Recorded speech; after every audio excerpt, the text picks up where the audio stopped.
Hey everyone, hope you're doing well. Today we're gonna look at the year 1881 and some of the events that happened around that time. And if you'd like to submit an event for this series, you can do so through the link in the description. And we'll begin with the most notable event of 1881, S. authorities. He and his band laid down their weapons and surrendered to the U.S. Army at Fort Robinson, Nebraska, such as the death of the last official Civil War widow in June. This is considered to be the last major event of the Indian Wars, and Sitting Bull's surrender is a pivotal moment in American history. With the surrender of Sitting Bull and his band, the Plains Wars effectively came to an end. This was a significant event in American history. If you liked it, please leave a like and subscribe.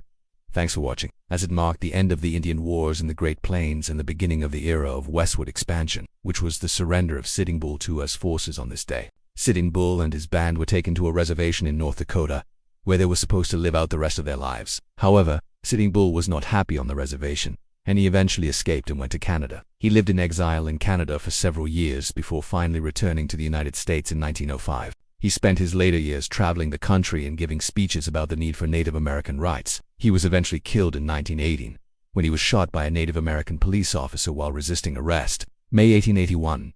Sitting Bull was a Lakota leader who fought against the U.S. Army for several years during what is known as the Plains Wars. This conflict was part of a larger movement known as the Great Sioux War, which took place between 1876 and 1877. It was triggered by the discovery of gold's Native American lands in the Black Hills of South Dakota. The U.S. government wanted to force the Native Americans to move from their ancestral lands, but they resisted. The war was marked by several battles between the Native Americans and the U.S. Army, including the Battle of Little Bighorn in 1876, in which Sitting Bull's forces defeated General Custer and his men. However, by 18, Sitting Bull and his followers were tired of fighting, and he decided to surrender to the U following their surrender. So while there were other events that technically happened after this date, so that's all for this video.